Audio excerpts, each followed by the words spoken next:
ابو موسیٰ رضی اللہ عنہ روایت کرتے ہیں نبی کریم صلی اللہ علیہ وسلم نے فرمایا اس شخص کی مثال جو اپنے رب کو یاد کرتا ہے اور جو اپنے رب کو یاد نہیں کرتا زندہ اور مردہ جیسے ہے. تو ذکر کو زندگی سے تشبیہ دی گئی ہے، یعنی جس طرح انسان زندگی کے ساتھ خوبصورت ہوتا ہے، یعنی اس کا ظاہر خوبصورت ہوتا ہے جب زندہ ہوتا ہے، جب مر جاتا ہے تو آپ دیکھیں میت کیسی لگتی ہے، تو اسی طرح ذکر کے ساتھ انسان کا باطن روشن ہوتا ہے اور خوبصورت ہوتا ہے. ذکر جو ہے یعنی اللہ کی یاد جو ہے اس کی کئی اقسام ہیں، قرآن، نماز، تسبیحات، علم کا سیکھنا سکھانا، یہ اس وقت ہم ذکر کی مجلس میں ہیں. پھر اسی طرح دوسروں کو امر بالمعروف کرنا، نہی عن المنکر کرنا. تو یہ جو ذکر ہے اس کی کسی بھی شکل میں یہ اللہ تعالیٰ کے نزدیک ہر چیز سے بہتر عمل ہے. نبی صلی اللہ علیہ وسلم نے فرمایا کیا میں تمہیں تمہارا بہترین عمل نہ بتاؤں جو تمہارے مالک کے نزدیک اچھا اور پاکیزہ ہے اور تمہارے درجات میں سب سے بلند ہے اور سونا چاندی کے خرچ کرنے سے بہتر ہے اور اللہ کی راہ میں جہاد کرتے ہوئے تمہارے کفار کی گردنیں مارنے اور ان کے تمہاری گردنیں مارنے سے بھی افضل ہے. صحابہ نے عرض کیا کیوں نہیں؟ آپ نے فرمایا اللہ تعالیٰ کا ذکر، چاہے آپ نماز میں کر رہے ہیں، نوافل میں کر رہے ہیں، تلاوت قرآن کے ذریعے کر رہے ہیں، تعلیم قرآن کے ذریعے کر رہے ہیں، تسبیحات کے ذریعے کر رہے ہیں، درود شریف پڑھ رہے ہیں، کسی بھی طرح کھڑے بیٹھے لیٹے چلتے پھرتے، فارمل وے میں، انفارمل وے میں، اونچے یعنی جہرن اور سرن، جس شکل میں بھی آپ اللہ کو یاد کرتے ہیں تو اس کی اتنی زیادہ فضیلت ہے، بہت افضل عمل ہے. اور اس کے برعکس کیا ہوتا ہے؟ اللہ تعالیٰ سے غافل ہو جانا، بھول جانا، اور وہ عموماً کب ہوتا ہے؟ جب ہم دنیا میں خوب محو ہو جاتے ہیں. اسی طرح رسول اللہ صلی اللہ علیہ وسلم نے فرمایا بہترین عمل یہ ہے کہ جب تم دنیا سے رخصت ہو تو تمہاری زبان اللہ کے ذکر سے تر ہو. اور یہ اسی وقت ہو سکتا ہے جب ہمیں ہر حالت میں ذکر کرنے کی عادت ہو. یعنی ذکر جو ہی چھوٹے تو ہمیں کبھی سی محسوس ہونے لگے کہ کچھ رہ گیا ہے، کچھ چھٹ گیا میرے ہاتھ سے، کچھ نکل گیا ہے، کچھ کمی سی ہے، وہ خلا، وہ خالی پن فوراً محسوس کر لیں. ہم ذکر کرنے والے سب سے آگے آگے ہوں گے. رسول اللہ صلی اللہ علیہ وسلم نے فرمایا مفردون سبقت لے گئے. صحابہ نے پوچھا اللہ کے رسول مفردون کون ہے؟ آپ نے فرمایا اللہ کا بہت ذکر کرنے والے مرد اور ذکر کرنے والی عورتیں. ذکر کی حالت میں مسلسل اللہ تعالیٰ کا ساتھ ملتا ہے، اللہ کا قرب نصیب ہوتا ہے. اللہ تعالیٰ فرماتے ہیں میں اپنے بندے کے ساتھ ہوں جب تک وہ مجھے یاد کرتا ہے اور میری یاد میں اپنے دونوں ہونٹ ہلاتا ہے. پھر شیطانی حملوں سے بچاؤ کا مضبوط قلعہ ہے. یحییٰ علیہ السلام نے بنی اسرائیل کو خطاب کیا اور اس میں ایک بات یہ کہی کہ بندہ جب تک اللہ کے ذکر میں مصروف رہتا ہے تو شیطان کے حملوں سے محفوظ ایک مضبوط قلعے میں ہوتا ہے، یعنی دشمن سے بچا ہوا ہوتا ہے. پھر جنت کے باغیچے ہیں ذکر کی مجلسیں، جیسے یہ مجلس ہے. رسول اللہ صلی اللہ علیہ وسلم نے فرمایا جب تم لوگ جنت کے باغوں کے پاس سے گزرو تو کچھ کھا پی لیا کرو. صحابہ نے پوچھا جنت کے باغوں سے کیا مراد ہے؟ آپ نے فرمایا مجالس ذکر کی مجلسیں. قیامت کے دن سب سے زیادہ قابل رشک لوگ کون ہوں گے؟ جن کے چہروں کی سفیدی دیکھنے والوں کو ڈھانپ لے گی. وہ انبیاء و شہداء نہیں ہوں گے لیکن ان کے اللہ کے قریب ہونے کی وجہ سے انبیاء و شہداء ان پہ رشک کریں گے. عرض کیا کہ اللہ کے رسول یہ کون لوگ ہوں گے جن پہ انبیاء و شہداء رشک کریں گے؟ فرمایا یہ مختلف قبیلوں کا مجموعہ ہے، مختلف قبیلوں مختلف بیک گراؤنڈ سے آئے ہوئے لوگ ہیں جو اللہ کے ذکر پہ جمع ہوتے ہیں اور عمدہ کلام کو اس طرح چن چن کر لیتے ہیں جیسے کھجور کھانے والا عمدہ کھجوریں چن چن کے لیتا ہے. تو مجھے اس حدیث کو پڑھتے ہوئے آپ لوگوں کا خیال آتا ہے کہ علم کی مجلس میں سے جو اہم نکتے ہیں وہ آپ اپنے پاس محفوظ کرتے جاتے ہیں. کچھ باتیں دل میں یاد ہیں اور کچھ قلم سے یعنی نوٹ بک میں نوٹ کرتے جا رہے ہیں. تو ایسی مجلسیں جو ہیں وہ انسان کے لیے بہت بڑی نعمت ہے. پھر ذکر نہ کرنا باعث حسرت ہے. یاد رکھیے جب میں ذکر کا لفظ بولتی ہوں نا تو ذکر کی ساری اقسام ذہن میں لایا کریں، کیونکہ ہمارے ہاں ذکر صرف اللہ ہو کرنے کا نام بن گیا ہے. ذکر کی مجلس کیا ہے؟ جس میں سارے لوگ بیٹھ کے اندھیرا کر دیں اور پھر وہ اس انداز میں ذکر کریں کہ سارے ایک نعرے کی شکل میں اور مل کے کوئی آوازیں بلند کریں. صحابہ سے ایسے کوئی طریقے منقول نہیں ہیں. وہاں صحابہ کرام نبی صلی اللہ علیہ وسلم کی مجالس میں جو بیٹھ کے علم حاصل کرتے تھے اس کو بھی ذکر کی مجلس سمجھتے تھے اور ویسے بھی اکٹھے بیٹھ کر اللہ کو یاد کرتے تھے. جیسے مسجد نبی میں ایک دفعہ آپ تشریف لے گئے، 2 جماعتیں تھی، کچھ علم سکھا رہے تھے اور کچھ بیٹھ کے ویسے ہی تسبیحات پڑھ رہے تھے اپنی. تو آپ علم والوں کے پاس گئے تو یہ بھی ذکر کی مجلس ہوتی ہے، یعنی علم کا سیکھنا سکھانا، اور بیٹھ کے تسبیح پڑھتے رہنا، ذکر کرتے رہنا، جیسے آپ حرم میں بیٹھ کے کرتے ہیں، کسی مسجد میں بیٹھے ہوتے ہیں، اس کے لیے ضروری نہیں ہوتا کہ کوئی تسبیحات کرنے کے لیے باقاعدہ لوگوں کو دعوت دے کر کوئی ایسے حلقے اکٹھے کیے جائیں۔ ذکر نہ کرنا باعث حسرت ہے۔ نبی صلی اللہ علیہ وسلم نے فرمایا جو لوگ کسی جگہ پر مجلس کریں لیکن اس میں اللہ کا ذکر نہ کریں اور نبی صلی اللہ علیہ وسلم پر درود نہ بھیجیں تو وہ ان کے لیے قیامت کے دن باعث حسرت ہوگی۔ اگرچہ وہ اجر و ثواب کی بنیاد پر جنت میں داخل ہو جائیں گے لیکن انہیں حسرت ہوگی کہ ہم نے یہ وقت کیوں گنوا دیا۔ ذکر نہ کرنے والے بدترین مخلوق ہیں، بد نصیب لوگ ہیں۔ عامر بن ابسہ سے روایت ہے، رسول اللہ صلی اللہ علیہ وسلم نے فرمایا جب بھی سورج چڑھتا ہے اللہ عز و جل کی ہر ایک مخلوق اللہ عز و جل کی تسبیح اور حمد و ثنا بیان کرتی، یعنی صبح ہوتے ہی ساری مخلوق ذکر میں لگ جاتی، لیکن شیطان اور اولاد آدم میں سے آتا قسم کے لوگ ذکر نہیں کرتے۔ تو میں نے بنی آدم میں آتا قسم کے لوگوں کے بارے میں سوال کیا، آپ نے فرمایا بدترین مخلوق، یا فرمایا اللہ کی مخلوق میں سے بدترین لوگ، یعنی آسمان و زمین، سورج چاند ستارے درخت شجر حجر ہر چیز ذکر میں مشغول ہے سوائے ان لوگوں کے جو سو کے وقت گزار رہے ہیں یا غفلت میں پڑے ہوئے ہیں۔ حدیث نمبر 42، دو محبوب کلمات۔ عن ابی ہریرہ رضی اللہ عنہ قال قال النبی صلی اللہ علیہ وسلم کلمتان حبیبتان الی الرحمن خفیفتان علی اللسان ثقیلتان فی المیزان سبحان اللہ وبحمدہ سبحان اللہ العظیم۔ کتاب التوحید۔ ابو ہریرہ رضی اللہ عنہ روایت کرتے ہیں نبی کریم صلی اللہ علیہ وسلم نے فرمایا دو کلمے رحمان کو بہت محبوب ہیں، زبان پر بہت ہلکے ہیں لیکن قیامت کے دن ترازو میں بہت بھاری ہوں گے۔ سبحان اللہ و بحمدہ سبحان اللہ العظیم۔ اللہ اپنی حمد کے ساتھ پاک ہے، اللہ پاک ہے جو بہت عظمت والا ہے۔ تو جیسے ہم جانتے ہیں کہ نفلی عبادت میں افضل عمل اللہ کا ذکر ہے، تو یہاں پر اس ذکر کی خاص شکل بتائی گئی کہ اللہ تعالیٰ کی حمد و ثنا اور پاکی بیان کرنا۔ سبحانہ کا مطلب کیا ہوتا ہے کہ وہ پاک ہے۔ تو جس کلام میں، جس ذکر میں اللہ تعالیٰ کی پاکی بیان کی جائے، تسبیح بیان کی جائے اور حمد و ثنا بیان کی جائے، وہ اللہ تعالیٰ کا چنا ہوا کلام ہے۔ رسول اللہ صلی اللہ علیہ وسلم سے سوال کیا گیا کون سا کلام افضل ہے؟ آپ نے فرمایا جو اللہ نے اپنے فرشتوں اور بندوں کے لیے چنا۔ کیا فرمایا؟ جو اللہ نے اپنے فرشتوں اور اپنے بندوں کے لیے چنا۔ سبحان اللہ و بحمدہ، ٹھیک ہے، سبحان اللہ و بحمدہ۔ یہ تمام مخلوق کی نماز ہے، تمام مخلوق کی نماز ہے۔ نوح علیہ السلام کی وفات کا وقت جب آیا تو انہوں نے اپنے بیٹے سے فرمایا کہ میں تمہیں ایک وصیت کر رہا ہوں، دو باتوں کو کرنے کا حکم دیتا ہوں، دو باتوں سے روکتا ہوں۔ اور دو کرنے کے جو کام بتائے اس میں سے ایک لا الہ الا اللہ کا اقرار، کہ اگر ساتوں آسمان اور ساتوں زمینوں کو ترازو کے ایک پلڑے میں رکھ دیا جائے اور لا الہ الا اللہ کو دوسرے پلڑے میں، تو لا الہ الا اللہ والا پلڑا جھک جائے گا، اور اگر ساتوں آسمان اور ساتوں زمینیں ایک بند کڑے کی شکل اختیار کر لیں تو لا الہ الا اللہ اس کو بھی توڑ دے گا۔ اتنی طاقت ہے اس کلام کے اندر۔ اور دوسرا یہ کہ سبحان اللہ و بحمدہ کا ورد کرتے رہنا، کیونکہ یہ ہر چیز کی نماز ہے اور اس کے ذریعے مخلوق کو رزق ملتا ہے۔ اور میں تمہیں شرک اور تکبر سے منع کرتا ہوں، یہ دو منع کرنے والی چیز۔ اسی طرح ان کلمات کو اگر کوئی 100 دفعہ دن میں پڑھے تو اس کے گناہ مٹ جاتے ہیں، گناہ جھڑ جاتے ہیں، چاہے سمندر کی جھاگ کے برابر ہی کیوں نہ ہو۔ پھر اسی طرح ایک اور حدیث میں آتا ہے سنن ترمذی کی، جو شخص سبحان اللہ العظیم و بحمدہ کہتا ہے اس کے لیے جنت میں کھجور کا ایک درخت لگا دیا جاتا ہے، صرف ایک دفعہ کہنے سے۔ کہہ لیجئے سبحان اللہ العظیم و بحمدہ۔ اللہ کے راستے میں سونا خرچ کرنے سے بہتر ہے۔ رسول اللہ صلی اللہ علیہ وسلم نے فرمایا جو رات سے خوف کھائے، اکیلا ہونے کی وجہ سے یا ویسے اس کو اندھیرے کا فوبیا ہو، کہ جو رات سے خوف کھائے کہ وہ اس کو پریشان کرے گی، یا مال خرچ کرنے سے بخل کرے کہ دینے کو دل نہ چاہے، یا دشمن سے مقابلہ کرنے سے ڈرے، تو وہ اس قول کی کثرت کر دے سبحان اللہ و بحمدہ، سبحان اللہ و بحمدہ، کیونکہ یہ اللہ کے نزدیک سونے کا پہاڑ اللہ کے راستے میں خرچ کرنے سے زیادہ محبوب ہے۔ ہم میں سے کس کی وسعت ہے کہ سونے کا پہاڑ اللہ کے راستے میں خرچ کرے؟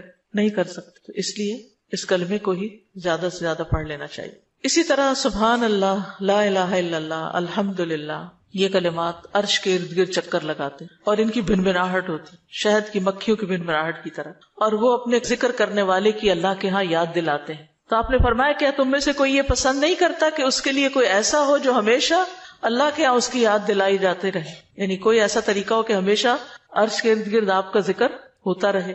قیامت کے دن بھی انسان کا بچاؤ کریں گے، یعنی جہنم سے بچانے کے لیے سبحان اللہ والحمد للہ ولا الہ الا اللہ واللہ اکبر. پھر اہل جنت کا ذکر کیا ہوگا؟ ان کے سانس کے ساتھ ان کو تسبیح و تحمید سکھا دی جائے گی کہ بولنا بھی نہیں پڑے گا، سانس لیں گے اور سانس کے ساتھ اللہ کا ذکر جاری ہو جائے گا. یہ جو احادیث نے بیان کی، یہ آپ کے پاس کارڈ ہونا چاہیے تسبیحات کی فضیلت والا، اس میں لکھی ہوئی ہے، دوسروں کے ساتھ بھی شیئر کریں، اور خاص طور پہ بچوں کو ذکر کرنا سکھائیں. ان کے اندر بھی ایک کامنس آتی، ایک سکینت آتی ہے. ہم بعض اوقات یہ سوچتے ہیں یہ تو بچے ہی ہیں، ابتدائی عمر سے، چھوٹی عمر سے کہ چلو یہ پڑھو، انگلیوں پہ گنتے ہیں، اچھا تم نے کتنی دفعہ پڑھ لی، کتنے جنت میں درخت لگائے، تو آہستہ آہستہ ان کو عادت ہو جاتی. پھر ذکر کی ایک قسم اللہ کے نام پڑھنا، اللہ کے نام یاد کرنا. عن ابی ہریرہ ان رسول اللہ صلی اللہ علیہ وسلم قال ان للہ 99 اسما 100 الا واحدا من احصاها دخل الجنہ. کتاب التوحید. ابو ہریرہ رضی اللہ عنہ سے روایت ہے کہ رسول اللہ صلی اللہ علیہ وسلم نے فرمایا، بے شک اللہ کے 99 نام ہیں، 99، ایک کم 100. جو شخص ان سب کو محفوظ رکھے گا، یاد کر لے گا، وہ جنت میں داخل ہوگا. من احصاها، تو احساس سے مراد ان کو گننا، ان کے معنی پہچاننا، ان کے تقاضے کے مطابق عمل کرنا. خالی لکھ کے یا جمع کر کے یاد کر لیا جائے اور مطلب ہی نہ پتا ہو اور اس کے مطابق عمل نہ ہو تو پھر یہ وعدہ نہیں پورا ہوتا. احصاء میں ہر چیز کا جمع ہو جانا ہے، یعنی اللہ تعالیٰ کے ناموں کی حدود کی حفاظت کرنا، ان کو پہچاننا، ان کا معنی جاننا، ان کی فضیلت جاننا، کہاں پڑھنا ہے. امام ابن قیم کہتے ہیں کہ اللہ کے اسماء کو گن کر محفوظ کرنے کے کچھ مراتب ہیں. بندہ جب ان ناموں کو یاد کر لیتا ہے تو وہ جنت میں داخل ہو جاتا ہے، اور یہی اس کی سعادت اور نجات اور فلاح کا مرکز ہے. وہ کہتے ہیں پہلا مرتبہ ان کے الفاظ کو گننا اور شمار کرنا، دوسرا مرتبہ ان کے معنی اور مدلول کو سمجھنا، تیسرا مرتبہ ان کے ساتھ دعا مانگنا. قرآن میں آتا نا وَلِلَّهِ الْأَسْمَاءُ الْحُسْنَى فَادْعُوهُ بِهَا، اور اللہ ہی کے لیے ہیں اچھے اچھے نام، بس تم اس کو ان کے ساتھ پکارو، اللہ کے نام لے کے، جیسے یا حی یا قیوم، یا اللہ، یا رب، یا رحمان، یا رحیم، یا کریم، یا ذی الجلال والاکرام، اور باقی بھی اسی طرح. پھر ہے دعا مانگنے کے 2 مرتبے ہیں. نمبر 1 دعا العبادہ، یعنی اللہ کی تعریف ان ناموں کے ساتھ کرنا. ہمارا رب رحیم ہے، کریم ہے، تو یہ تعریف عبادت کی دعا ہوتی ہے، دعا العبادہ کہتے ہیں اس کو. اور دوسرا ہے دعا المسئلہ، طلب اور مانگنے کی دعا، کہ ان ناموں کے ساتھ پکار کے اللہ کو پھر سوال کرنا. اور اسماء حسنہ کے ساتھ یہ نہیں کہ اپنی طرف سے اللہ تعالیٰ کا کوئی نام بنا کے اور پھر اس سے دعا کرنا، یا موجود، یا ذات، یا شیء، اس طرح کی باتیں نہیں، بلکہ اللہ کے جو پراپر نام قرآن و سنت سے ثابت ہیں ان کے ساتھ دعا مانگنا. تو یاد رکھیے کہ اللہ کی پہچان یہ علم کا پہلا مرتبہ ہے. سب سے پہلے جس کو جاننا چاہیے، جس کے بارے میں ہمیں معلوم ہونا چاہیے کہ وہ کون ہے، وہ اللہ رب العزت. فَاعْلَمْ أَنَّهُ لَا إِلَهَ إِلَّا هُوَ، جان لو کہ اللہ کے سوا کوئی الہ نہیں. یہ علم ہر ایک پر فرض ہے کہ ہمارا خالق کون ہے، ہمارا مالک کون ہے، ہمارا رازق کون ہے، ہمارا معبود کون ہے، ہماری مشکل کشا کون ہے، ہمارا حاجت روا کون ہے، اور جو بھی اللہ تعالیٰ کے باقی نام ہے، پہچان. یہ علم تمام علوم سے افضل ہے، کیونکہ جب ایک انسان، کوئی بچہ، بوڑھا، جوان اللہ تعالیٰ کو جان لیتا ہے نا، تب ہی اس کی زندگی درست ہوتی، تب ہی اس کو واقعی ہدایت ملتی، تبھی وہ اللہ کے لیے سب کچھ کرتا ہے، تبھی اس کے اندر تقویٰ پیدا ہوتا ہے، تبھی وہ حلال حرام کی تمیز کرتا ہے، کیونکہ یہ سب کچھ کرنا اس کے لیے اللہ نے اپنی عبادت کے لیے پیدا کیا. اور اگر ہم اللہ ہی کو نہیں پہچانتے تو عبادت کس کی کر رہے ہیں؟ تو پہلا کام اللہ کی پہچان ہے، اللہ کی معرفت، خود بھی اور اپنی آل اولاد کو بھی اور اپنے آس پاس کے لوگوں. اور اللہ کی پہچان کے لیے اللہ کے ناموں کا علم حاصل کرنا ضروری. پھر اس سے ایمان میں بھی اضافہ ہوتا ہے. جتنا جتنا آپ اللہ کو زیادہ جانتے چلے جاتے ہیں اتنا اتنا آپ کا ایمان بڑھتا ہے. اسی لیے اس کو اشرف العلوم کہا گیا ہے کہ تمام علوم کا سردار ہے یہ. پھر اسی طرح اللہ تعالیٰ کے ناموں کو پڑھنے، یاد کرنے، جاننے، سمجھنے کے بارے میں کچھ اصول و قواعد ہیں. اس میں پہلی بات یہ کہ اللہ کے تمام نام توقیفی ہیں، اس میں عقل کی کوئی گنجائش نہیں، یعنی بذریعہ وحی معلوم ہوئے. ہم اپنے پسند سے اللہ کا کوئی نام نہیں رکھ سکتے. یعنی آپ یہ نہیں کہہ سکتے کہ مجھے اللہ سے بڑی محبت ہے تو میرا دل چاہتا ہے میں اللہ تعالیٰ کا یہ نام رکھ دوں, خود سے کیوں رکھ دوں, یہ نہیں کر سکتے آپ. ٹھیک ہے, کسی انسان کو, کسی بشر کو, کسی جن کو, کسی فرشتے کو یہ اختیار نہیں کہ وہ اپنی مرضی پسند سے اللہ کا کوئی نام رکھ دے اور اس سے اس کو پکارنا شروع کر دے, اور اس کی لاجک صرف یہ دے کہ یہ تو محبت کی بات ہے اور میں محبت سے یوں پکارتی ہوں اللہ کو. نہیں, اس کی اجازت نہیں, کیونکہ جتنا اللہ تعالیٰ خود اپنے آپ کو جانتا ہے ہم نہیں جانتے, اور جتنا اس نے چاہا ہمیں اپنے بارے میں علم دیا, اور وہ علم بھی نبی صلی اللہ علیہ وسلم کے ذریعے ہم تک پہنچا ہے, تو اس کو حاصل کرنے کی کوشش کریں. پھر اسی طرح دوسری بات یہ کہ اس بارے میں کتاب و سنت سے آگے نہ بڑھیں. عقل, رائے, خواہش. امام احمد کہتے ہیں اللہ کی صفت نہیں بیان کی جائے گی مگر وہی جو خود اس نے اپنی ذات کی بیان فرمائی ہے یا رسول اللہ صلی اللہ علیہ وسلم نے بیان کی ہے. ہم قرآن و سنت سے آگے نہیں بڑھیں گے, خود یا کسی عالم یا کسی اور انسان کے بتائے ہوئے نام کے مطابق نہیں کام کریں گے. پھر اگلی بات یہ کہ اللہ کے ناموں میں الحاد سے بچنا چاہیے. الحاد سے, الحاد کا مطلب کیا ہے؟ سیدھے رستے سے ہٹ جانا. لحد ہوتی ہے نا وہ قبر جو بغلی قبر ہوتی ہے, نیچے گڑھا کھودتے کھودتے سائڈ پہ قبر کھودنا شروع کر دیں. تو اس کی بہت سی صورتیں ہو سکتی, جیسے اللہ کے کسی نام کا انکار کر دیا جائے, یا نام جن صفات پر دلالت کر رہے ہیں ان کا انکار کر دیا جائے, جیسے امت میں کچھ ایسے فرقے گزرے ہیں کہ جو یہ کام کرتے رہے ہیں. پھر اسی طرح بغیر تحریف, تعطیل, تکییف اور تمثیل کے اسماء و صفات پر ایمان لانا ضروری. تحریف یعنی خود تبدیلی کرنا, تعطیل یعنی کسی صفت کو معطل کر دینا, تکییف کسی کیفیت کو بتانا, تمثیل یعنی مثال بیان کرنا, ان چیزوں سے بچنا چاہیے. پھر ایک اہم بات یہ بھی یاد رکھیے کہ 99 تو ہمیں بتایا گیا کہ اتنے تو کم از کم یاد کر لو, لیکن یہ یاد رکھیے اللہ کے صرف 99 نیمز نہیں ہیں, وہ اس سے زیادہ ہیں. اس لیے بعض کتابوں میں آپ کو زیادہ بھی ملیں گے, لیکن یہاں مراد کیا ہے کہ یعنی اتنے تو زبانی یاد کر سکتا ہے انسان, یا آسانی سے ہر ایک کو معلوم ہو ہی سکتے ہیں. کیونکہ حدیث میں آتا ہے اسألک بکل اسم هو لک سمیت به نفسک وانزلته فی کتابک او علمته احدا من خلقک او استأثرت به فی علم الغیب عندک. اے اللہ میں تجھ سے تیرے ہر نام کے واسطے سے دعا کرتا ہوں, وہ نام جو تو نے اپنی ذات کے لیے رکھے, یا جو نام تو نے اپنی کتاب میں اتارے, یا وہ جو اپنی مخلوقات میں سے کسی کو سکھا دیے, یا وہ نام جو تو نے اب تک اپنے خزانہ غیب میں محفوظ رکھے. اس سے کیا پتہ چلتا ہے کہ کچھ نام تو خزانہ غیب میں ہیں. اور جیسے حدیثی شفاعت میں آتا ہے نا کہ نبی صلی اللہ علیہ وسلم کو اللہ تعالیٰ قیامت کے دن اپنی حمد و ثنا بیان کرنے کی تعریف کرنے کے لیے وہ کچھ سکھائیں گے جو اس سے پہلے نہیں سکھائی ہوگی وہ تعریف, تو اس کے ذریعے نبی صلی اللہ علیہ وسلم اللہ کی تعریف بیان کریں گے. یعنی وہ علم ابھی تک نبی صلی اللہ علیہ وسلم کے پاس بھی نہیں, وہ قیامت کے دن دیا جائے گا, جس کی بنا پر آپ اللہ تعالیٰ کی تعریف کریں گے, پھر دعا کریں گے, اور پھر آپ کو شفاعت کا اذن دیا جائے گا, جو شفاعت کبریٰ کی حدیث آتی ہے. الہدیٰ نے اللہ تعالیٰ کے ناموں کا ایک کارڈ ریوائز کر کے چھاپا تھا, جس میں قرآن اور سنت کی دلیل سے وہ نام دیے گئے ہیں, اور باقی جو تاج کمپنی کے چھپے ہوئے نام, ان میں کچھ نام ایسے ہیں جو اللہ کے نام نہیں ہیں, وہ اللہ تعالیٰ کے افعال ہیں جن سے لوگوں نے خود نام بنا لی. جیسے المذل اللہ کا نام نہیں ہے, یہ اللہ کا نام نہیں ہے, لیکن ذلت دینے والا اللہ ہے, تو ذل من تشاء, تو اس سے لوگوں نے نام اسم فائل کر کے تو مذل بنا لیا. تو یہ نام نکال دینے چاہیے, ٹھیک ہے, کیونکہ یہ قرآن و سنت سے نہیں ملتے. تو کچھ اللہ تعالیٰ کے نام ہیں, صفات ہیں, اور کچھ افعال بھی ہیں کہ اللہ تعالیٰ کیا کیا کرتا ہے. تو قرآن سے ہمیں وہ بھی پتہ چلتا ہے کہ اللہ تعالیٰ کیا کرتا ہے, اسے زندگی دیتا ہے, موت دیتا ہے, رزق دیتا ہے, وغیرہ وغیرہ. حدیث نمبر 44, پورے یقین کے ساتھ دعا کرنا. دعا بھی ذکری کی ایک قسم ہے. ان انس قال قال رسول اللہ صلی اللہ علیہ وسلم اذا دعوتم اللہ فاعزموا فی الدعاء ولا یقولن احدکم ان شئت فاعتنی فان اللہ لا مستکرہ لہ.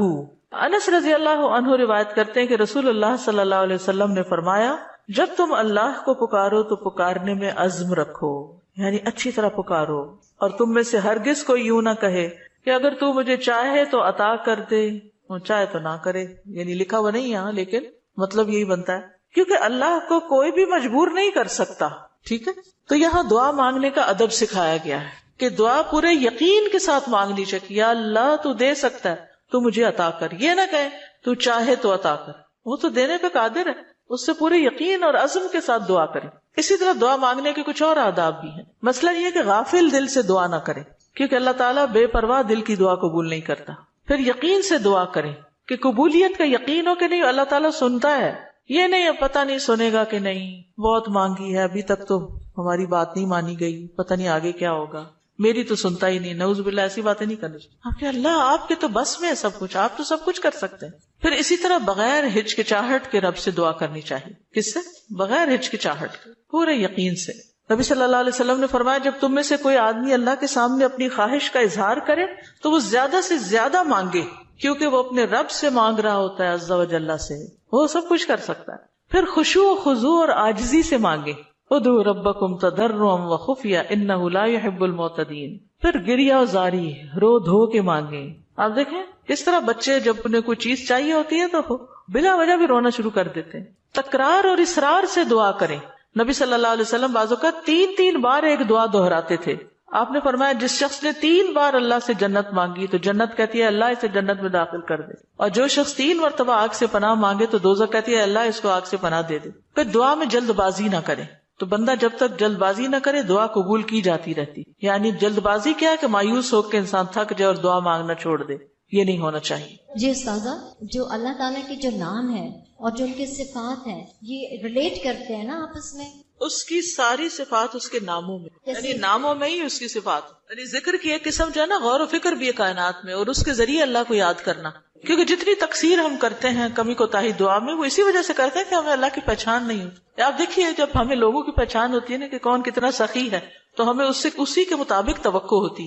امی سے عیدی اتنی ملے گی اور ابا سے اتنی ملے گی، کیونکہ ہم دونوں کا مزاج پہچانتے ہیں کہ کون کتنا دیتا ہے. اسی طرح خالہ مامی دادی سب کا پتہ ہوتا ہے کہ کون کیا کرتا ہے. تو اگر انسانوں کا تھوڑا بہت ہمیں پتا ہوتا ہے اور اس کے مطابق ہی ہماری ایکسپیکٹیشن ہوتی ہے، تو جس کو اللہ کا پتا چل جائے کہ وہ کیا عظیم ہستی ہے، پھر اس کی دعا کی ایکسپیکٹیشن کتنی بڑی ہوگی کہ وہ کیا کچھ نہیں دے سکتا اور کیا کچھ اس سے مانگنا چاہیے. وہ تو کبھی مایوس ہی نہیں ہو سکتا انسان. اساتذہ السلام علیکم. یہ جو ہم لوگ الہدا میں بھی پڑھاتے ہیں نسالوں کا یوم، اس کے اندر بھی یوم عزو آتا ہے، تو کیا کوئی نیا ورژن ہے جس؟ بالکل نیا ورژن بھی ہے، کارڈز لے لیجئے، اور نئے ورژن کی ریکارڈنگ بھی ہم نے کروا لی ہوئی ہے. ساجد محترم یہاں پہ آپ نے ابھی فرمایا نا کہ تو چاہے تو عطا کر، یہ نہیں کہنا چاہیے، تو اس کی تھوڑی سی وضاحت کر دیں کیونکہ میرے ذہن میں بھی آ رہا ہے کہ ہم جب یہ کہتے ہیں، آپ نے بھی فرمایا نا کہ تو جو چاہے وہ عطا کر دے، ہمیں یہ نہیں کہنا چاہیے تو چاہے تو عطا کر دے. ہاں اگر تو چاہے تو عطا کر دے. اس کی تھوڑی سی وضاحت کر دیں کیونکہ میرے ذہن یعنی اس کا مطلب یہ ہے کہ مثلا مجھے گھر چاہیے، اللہ اگر آپ کی مرضی ہے تو دے دیں، نہیں تو نہ سے. یہ نہیں کہنا چاہیے. بندوں کے ساتھ ہم ایسے معاملے کر رہے ہوتے ہیں نا، دینا تو دو نہیں تو نہ دو، تو اللہ کے ساتھ ایسے نہیں کرنا، یہ بے ادبی ہے. استاذہ یہ جو آپ نے کہا کہ جس کا آخری کلام لا الہ الا اللہ ہوگا تو وہ جنت میں جائے گا، جیسے ہماری آنٹی حالت نیزہ سے 2 دن پہلے ہم نے ان کو پڑھایا، انہوں نے ورد کیا، اس کے بعد وہ کومے میں چلے گئی، تو ان کے لیے ہم یہ امید رکھ سکتے ہیں کہ ان کا آخری کلام یہی ہے لا الہ الا اللہ؟ یعنی آخری بات جو کی وہ لا الہ الا اللہ تھی، چاہے اس کے بعد 1 دن بعد فوت ہوئے یا 2 دن بعد. اور ایک اور بات، بعض اوقات قومے میں ہوتے ہوئے بھی سن رہے ہو، اور کئی لوگوں کا یہ پتہ چلتا ہے کہ وہ آہستہ سے زبان بھی ہلا رہے ہو، اور کئی لوگوں کا یہ بھی میں نے سنا ہے، مطلب لوگوں کے ڈیتھ کے جو حالات واقعات سنتے ہیں کہ بے ہوشی تاری رہی اور فوت ہونے سے تھوڑی دیر پہلے آنکھیں بھی کھولی اور منہ بھی ہلایا اور پھر دوبارہ چلے گئے. تو یہ اللہ کی دی ہوئی توفیق ہے، ہمیں توفیق مانگنی چاہیے کہ اللہ ہمارا آخری کلام لا الہ الا اللہ. آپ نے بھی ذکر کیا ہے، ذکر کا فضیلت بیان کی ہے، تو مجھے یہ بات سمجھ آئی ہے کہ جب ہم لوگ دن رات میں ذکر کرتی ہیں، ہماری زبان تر رہتی ہے ذکر سے، جوارے اس چیز کی گواہی دیتے ہیں، تو وہ جو ہے آپ کا جو اندر احساس ہے وہ یہ ہوتا ہے کہ ہمارا ٹائم ویسٹ نہ ہو، ٹھیک ہے، اور ہم لوگ جو ہے نا فضولیات سے وہ اجتناب کرتے ہیں اس چیز کو کہ ہم نے ذکر کرنا ہے، اپنی نیکیوں کو اضافہ کرنا ہے، خیر و برکتیں مانگنی ہے. کیا یہ چیز جو ہے ہمارے خوشبو و خضوع میں اضافہ کر سکتی ہے؟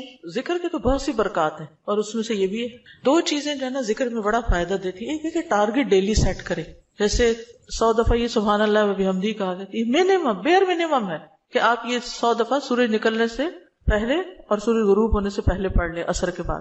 پھر اسی طرح یہ ہے کہ نبی صلی اللہ علیہ وسلم دن میں 70 سے 100 بار استغفار کرتے. ٹارگٹ سیٹ کر لیں کہ میں نے لازمی یہ تو کرنا ہی کرنا ہے، اتنا تو کرنا ہے، زیادہ ہو جائے تو بہت ہی اچھا، کیونکہ حدیث میں آتا ہے نا طوبی لمن وجد الاستغفار فی صحیفتہ، کہ خوشخبری ہے اس کے لیے جو اپنے اعمال نامے میں استغفار کی کثرت پائے. پھر آپ دیکھیے درود شریف ہے، اگر کوئی اپنی ساری دعا کو درود شریف ہی بنا لے تو اس کے لیے ہر چیز کافی ہو جاتی.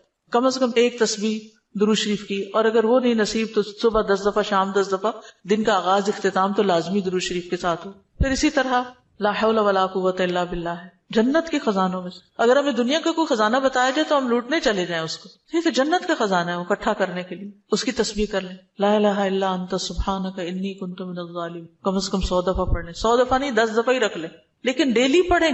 پھر اسی طرح سبحان اللہ والحمد للہ ولا الہ الا اللہ واللہ اکبر. اس کی بے پناہ فضیلت اور اس کی بے شمار فضائل ہیں اگر اس کی ایک تسبیح آپ کر سکیں. اب یہ ہے کہ اتنا کچھ اوور ویلمنگ ہو جاتا ہے، یہ بھی کر لو، یہ بھی کر لو، یہ بھی کر لو. کچھ چیزیں صبح کے وقت کے لیے رکھ لیں، کوئی دوپہر کے لیے رکھ لیں، کوئی شام کے لیے رکھ لیں، کوئی کہیں اگر آپ آتے جاتے ہیں اس کے لیے رکھ لیں، کوئی کسی کام کے ساتھ باندھ لیں. اگر آپ نے ٹارگٹ سیٹ کر لیا نا کہ یہ تو کرنا ہی کرنا ہے تو انشاءاللہ کر بھی لے گی. اگر کسی وجہ سے کوئی آگے پیچھے ہو بھی گیا تو رات کو سونے سے پہلے کر لیں. اگر ایک دن کچھ کمی بیشی ہوگی اگلے دن پورا کر. اپنے اوپر پابندی آپ نے خود لگانی، یہ تو میں نے کرنا ہے، ٹھیک ہے. دوسری چیز یہ ہے کہ اگر نہ کریں تو پھر اس پر اپنے آپ کو پنش بھی کریں، اس کے عوض کچھ صدقہ کریں، کیونکہ اپنی عادتوں کی اصلاح خود ہی کرنی. روزہ رکھیں، یعنی کمپنسیٹ کریں اپنے آپ کو، کیونکہ انسان کے جسم کے ہر جوڑ پہ روز صدقہ واجب ہوتا ہے. یہ تسبیحات جو ہیں وہ جوڑوں کا صدقہ بھی ہیں، ٹھیک ہے. تو اوقات مقرر کریں، اپنے لیے خود مقرر کریں، خاص طور پر جو مسنون تعداد آئی ہے اس کی پابندی کریں. اور باقی یہ تو ویسے کی تسبیحات ہیں نا، لیکن جو صبح شام کے اذکار ہیں ان کی پابندی کریں. رات کو سوتے وقت کے اذکار کی پابندی، گھر سے نکلتے آتے جاتے اٹھتے بیٹھتے سارے دن کے جو مسنون اذکار ہیں. دعا کیجئے، کتاب کس کس کے پاس ہے؟ الحمدللہ سب کے پاس ہے. اس میں زندگی کے مختلف مواقع پر جو دعائیں کی جاتی، دعا جو وہ بذات خود ایک ذکر کی قسم، ٹھیک.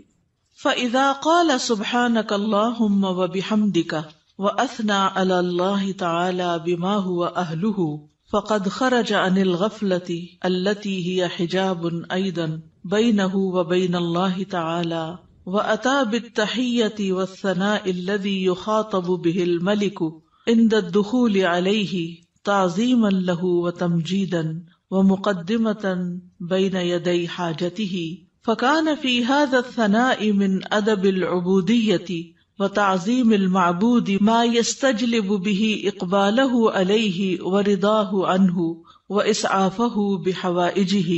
دعائے استفتاح. پھر جب وہ سبحانک اللہم و بحمدک یعنی پاک ہے تو اے اللہ اور سب تعریف تیرے ہی لیے ہے کہتا ہے اور اللہ تعالیٰ کی ثنا بیان کرتا ہے جو اس کی شان کے لائق ہے، تو وہ اس غفلت سے بھی باہر نکل آتا ہے جو اس کے اور اللہ تعالیٰ کے درمیان رکاوٹ تھی. وہ اس کی تعظیم اور بزرگی بیان کرنے کے لیے اپنی ضرورت سے پہلے بطور تمہید ایسا تحیہ اور تعریف بجا لائے گا جس طرح بادشاہ کے پاس داخل ہوتے وقت مخاطب کیا جاتا ہے. چنانچہ یہ تعریف بجا لانا عبودیت کے آداب میں سے ہے اور معبود کی تعظیم ہے جس کے ذریعے وہ معبود کو اپنی طرف متوجہ کر لے گا اور اس کی رضا پا لے گا اور اپنی حاجات میں اس کی مدد حاصل کر لے گا. تو یہاں یہ بتاتے ہیں کہ دعا استفتاح پڑھنے کا مقصد کیا ہے، کیوں پڑھی جاتی، اس کا کیا فائدہ ہے، اس سے کیا حاصل ہوتا ہے، اس کا کیا نتیجہ نکلتا ہے. یعنی نماز کا کوئی بھی سٹیپ جو ہے وہ بے مقصد نہیں ہے، بے معنی نہیں ہے. ایسے ہی کچھ چیزوں کو اکٹھا کر کے نماز نہیں بنا دی گئی، بلکہ اس کے پیچھے ایک حکمت ہے. فَإِذَا قَالَ سُبْحَانَكَ اللَّهُمَّ وَبِحَمْدِكَ، پھر جب وہ کہتا ہے سبحانک پاک ہے تو، اللہم اے اللہ، وَبِحَمْدِكَ اور ساتھ تیری تعریف کے یا سب تعریف تیرے لیے ہے، وَأَثْنَى عَلَى اللَّهِ تَعَالَى اور وہ ثنا بیان کرتا ہے اللہ سبحانہ تعالیٰ کی، بِمَا هُوَ أَهْلُهُ جس کا وہ اہل ہے، فَقَدْ خَرَجَ عَنِ الْغَفْلَةِ تو تحقیق وہ غفلت سے نکل آتا ہے، التي هي حجاب ايضا بينه وبين الله تعالى وہ غفلت جو حجاب ہے، ایک پردہ ہے، ایضاً بھی یعنی وہ بھی ایک پردہ ہے اس بندے کے درمیان اور اللہ تعالیٰ کے درمیان. یعنی تعریف شروع کرتے ہی انسان غفلت سے باہر آ جاتا ہے. وَأَتَى بِالتَّحِيَّةِ وَالثَّنَاءِ اور وہ پیش کرتا ہے تحیہ سلام اور ثنا تعریف، الذی وہ جو یخاطب بہ الملک جس سے بادشاہ کو خطاب کیا جاتا ہے. یعنی کسی دنیاوی بادشاہ کے پاس بھی انسان جب حاضر ہوتا ہے اس کے دربار میں تو سب سے پہلے اس کی تعریف کرتا ہے.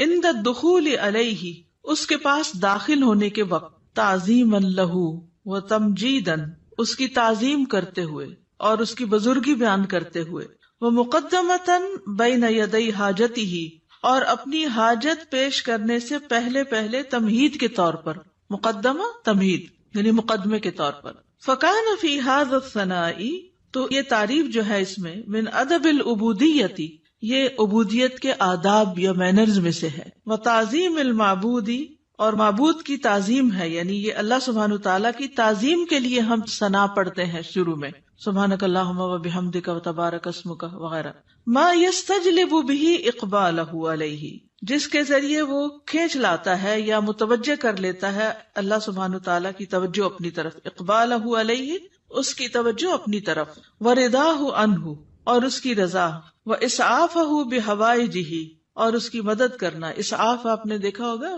فرسٹ ایڈ کی جو ایمبولینسز ہوتی ہیں ان کے اوپر لکھا ہوتا ہے، یعنی فوری مدد طلب کرنا، بحوائجہ، اپنی حاجات میں۔ تو یہ تعریف انسان کے لیے بہت فائدہ مند ثابت ہوتی ہے۔ کیا کیا فائدے اس میں بتائے گئے ہیں؟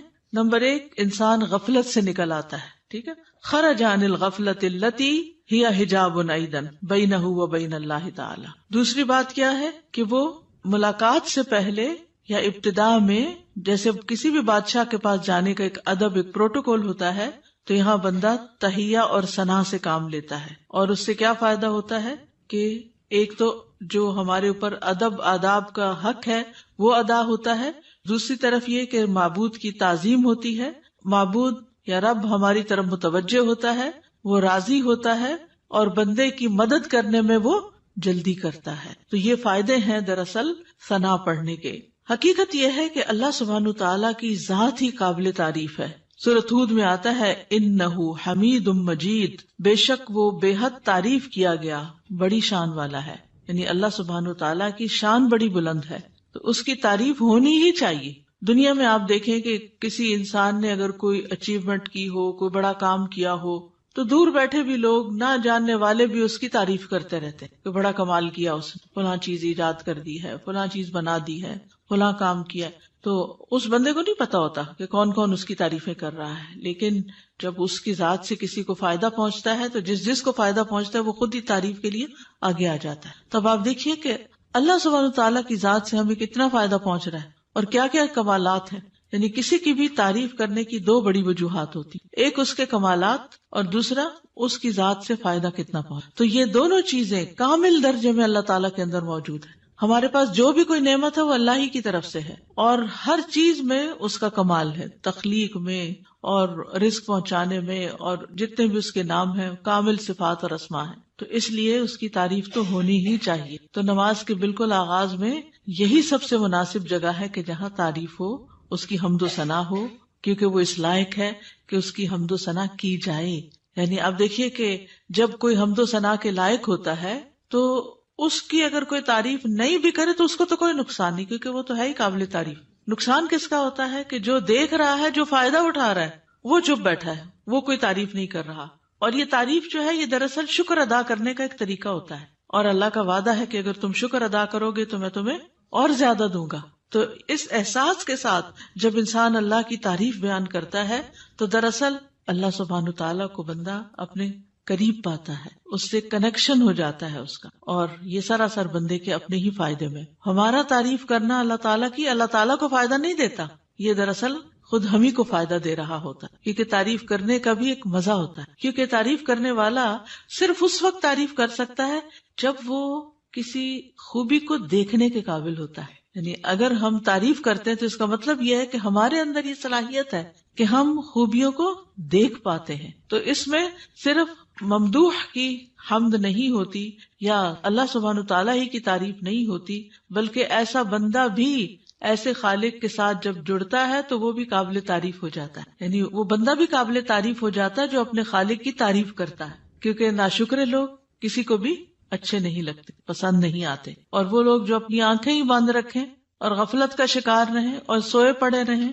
اور اللہ کی نعمتوں کو دیکھ ہی نہ سکیں یا اس سے ناراض رہیں، ایسے لوگ دراصل اپنا ہی نقصان کرتے ہیں۔ ایک حدیث سے ہمیں پتہ چلتا ہے کہ بندے اگر اللہ تعالیٰ کو دیکھ لیں تو اور بھی زیادہ اس کی تعریف کریں۔ ابھی تو بن دیکھے کرتے ہیں نا، اس کی نشانیاں دیکھ دیکھ کے،